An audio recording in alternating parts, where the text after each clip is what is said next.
Lesson 3.2, multiplying fractions.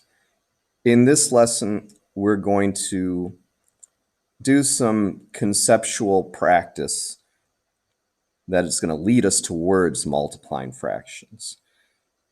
In other words, we're first going to look at some examples where a number line is being used as a model to help us visualize the concept of what it means to multiply a fraction.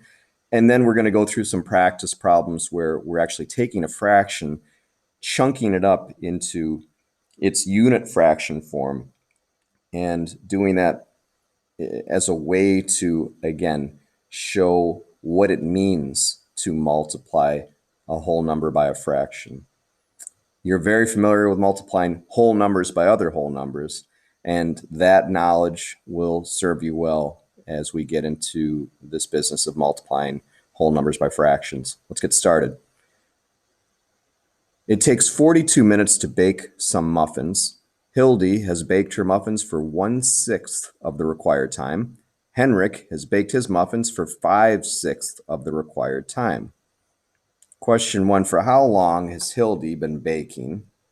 In other words, we are trying to show 1/6 of 42. So if you look at this number line, if you start at 0 and go till completion, it extends out to 42.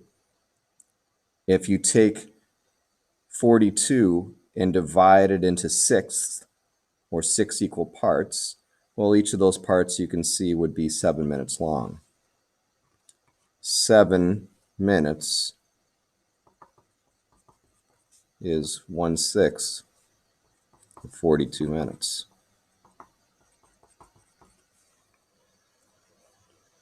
Question 2, for how long has Henrik been baking? Well, his muffins have been in a little bit longer, haven't they? He's 5/6 of the way there.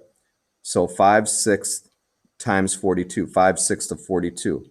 Same number line extends out to whole number 42, but his progress is much further.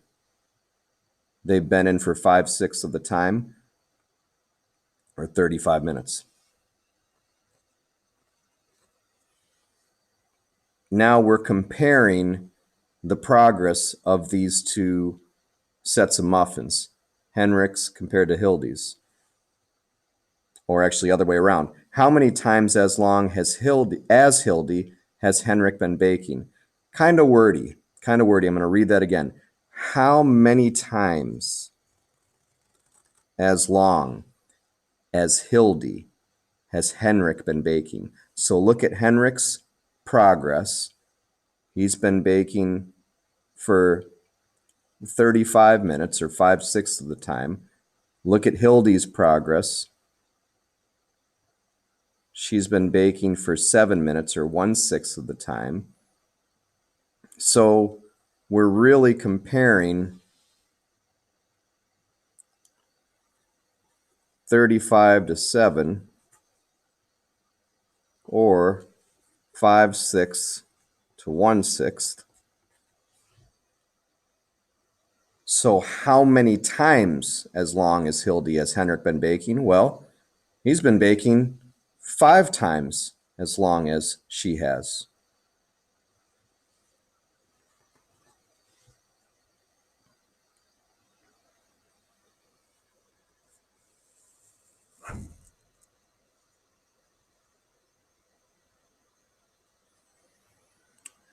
The next section asks us to complete each equation chain like the one shown. Problem 3 has been done for us. 2/3 of 24 could be shown as 2/3 times 24. And now look at what we can do to this fraction 2/3. We can think to ourselves, well, the unit fraction here is 1/3. 2/3 is simply 1/3 plus 1/3. 2/3 is simply 2 times a third. So I can do some grouping this way. And then, so going from here to here, all I've really done is I've said to myself 2/3 is 2 1/3. And now 2 times 1/3 times 24, I can ask myself, well, what is 1/3 of 24? 1/3 of 24 is the same as 24 divided by 3. It's 8. So the value inside the parentheses is 8. Now multiply that by the 2 and we get 16. 2/3 of 24 is 16. How did we figure that out? Well, we said that 2/3 of 24 is 2/3 times 24, which is 2 times 1/3 of 24. 1/3 of 24 is 8. Multiply that by 2, we get 16. If that confused you, hang in there. We're just getting warmed up. 3/4 of 12 is 3/4 times 12. 3/4 can be expressed as 3 times 1/4. Now, what's 1/4 of 12? 1/4 of 12 is, as it turns out, 3. 3 times 3 is 9. Therefore, 3/4 of 12 is 9. 1/4 of 12, or 12 divided by 4, is 3. And 3 times 3 is 9.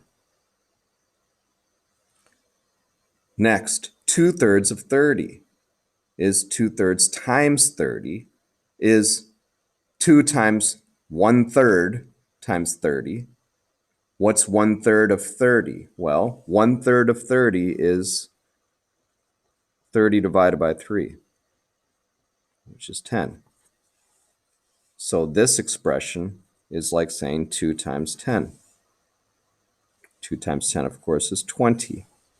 2/3 of 30 is 20, because 1/3 of 30 is 10, and 2 times 10 is 20. So look at the pattern so far. We're given these fractions, 2/3, 3/4, 2/3 again. They are not unit fractions, but they can be shown as unit fractions. 2/3 is simply 2 times 1/3. 3/4 is simply 3 times 1/4. 2/3 again is simply 2 times 1/3. Unit fractions have 1 as the numerator. Am I saying that this is the easiest way to solve these problems and multiply a fraction by a whole number? No. This is just one way, one strategy of starting to understand this business of multiplying fractions. Let's keep going. 2/7 of 28 is like saying 2/7 times 28. The 2/7 we're going to say is 2 times 1/7. Now multiply by 28. Let's put some parentheses around these. What's 1/7 of 28? In other words, what is 28 divided by 7? If you guessed 4, you're correct. Now, 2 times 4, of course, is 8. 2/5 of 20 is like saying 2/5 multiplied by 20, which is like saying 2 times a fifth times 20. I can group the 1/5 and 20 together. 1/5 times 20 is like saying 20 divided by 5, which is 4. Therefore, this expression can be shown as 2 times 4, which is 8. So by coincidence, these two have the same value. 2/5 of 20 is 8.